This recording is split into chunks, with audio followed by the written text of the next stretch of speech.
Assalamualaikum warahmatullahi wabarakatuh.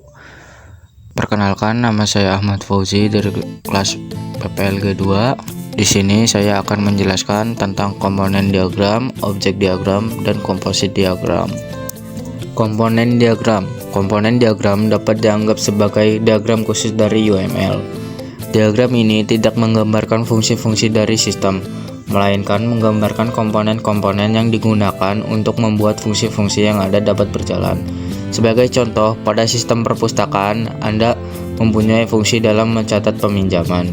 Fungsi tersebut telah diwakili oleh sebuah use case dan proses untuk menjalankan sudah dimodelkan dengan activity diagram. Selanjutnya, komponen diagram digunakan untuk menggambarkan komponen yang diperlukan agar fungsi tersebut dapat berjalan. Berikut simbol-simbol komponen diagram.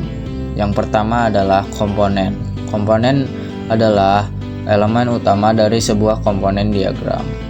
Yang kedua adalah node. Node digunakan untuk mewakili perangkat lunak atau perangkat keras yang berhubungan dengan sistem perangkat lunak yang sedang dibangun.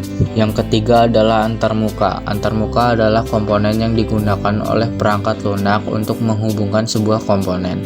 Tugasnya yaitu menjalankan sebuah fungsi dengan pengguna. Antarmuka digambarkan menggunakan simbol lingkaran. Yang keempat, package.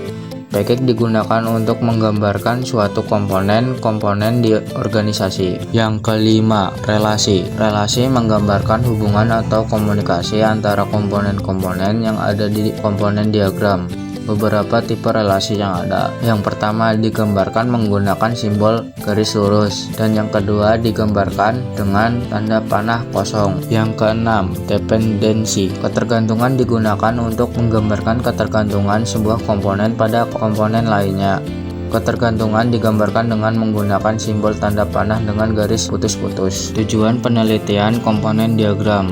Yang pertama, memodelkan secara visual komponen-komponen yang ada di dalam sistem. Yang kedua, membangun komponen yang dapat dijalankan atau dieksekusi dengan menggunakan proses rekayasa maju, yang bisa disebut juga dengan forward engineering, dan rekayasa mundur, reverse engineering. Yang ketiga, menggambarkan pengorganisasian komponen dan hubungan di antaranya. Penggambaran komponen diagram. Penggambaran komponen diagram dapat dilakukan dengan terlebih dahulu mengidentifikasi artefak-artefak sebagai berikut. Yang pertama, file-file yang digunakan di sistem. Yang kedua, library dan artefak-artefak lain yang relevan dengan aplikasi. Yang ketiga, hubungan antara artefak-artefak.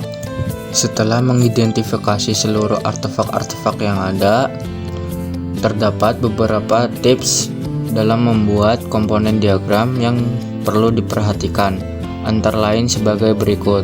Yang pertama, gunakan nama yang mempunyai arti untuk mengidentifikasi komponen yang digunakan.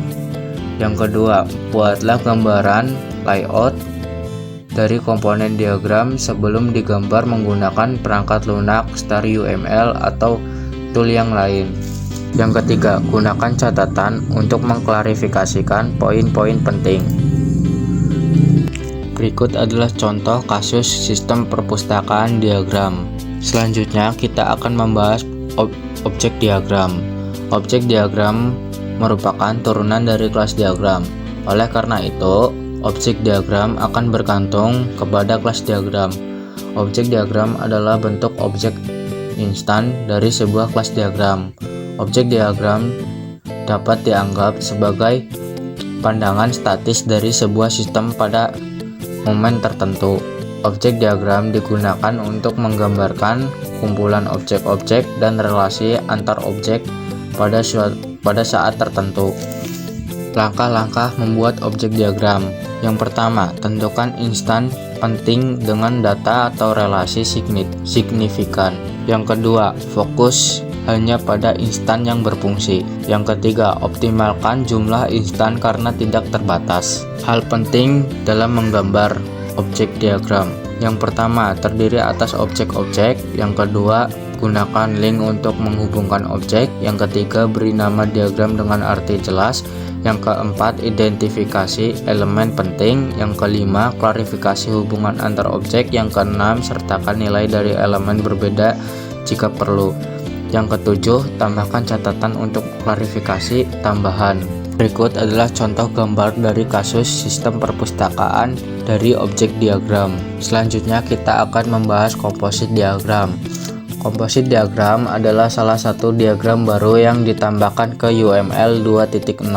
Komposit diagram merupakan salah satu diagram struktural UML yang terdiri atas kelas-kelas, antarmuka, package, dan relasi antara mereka, dan menyediakan pandangan logika dari sebagian atau seluruh sistem perangkat lunak yang dimodelkan perbedaannya. Komposit diagram menggambarkan struktur internal dan relasi di antara banyak kelas dengan cara yang lebih detail.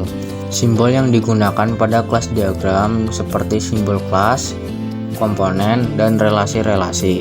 Komposit juga mempunyai simbol-simbol yang lain seperti interface, port, dan part. Sebagai contoh bagaimana komposit diagram untuk memodelkan objek-objek instan yang ada di sebuah sistem. Berikut adalah contoh gambar kasus sistem perpustakaan dari komposit diagram.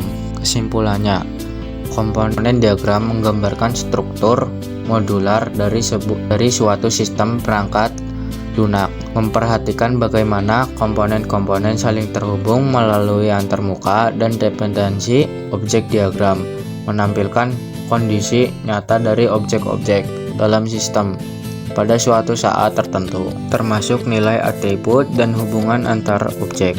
Sebagai representasi instansiasi dari kelas diagram, sementara itu komposit struktur diagram menunjukkan struktur internal suatu elemen seperti kelas atau komponen, serta interaksi antar bagian-bagiannya, memberikan pemahaman tentang bagaimana elemen-elemen bekerja sama dengan satu kesatuan. Sekian dari video saya. Wassalamualaikum warahmatullahi wabarakatuh.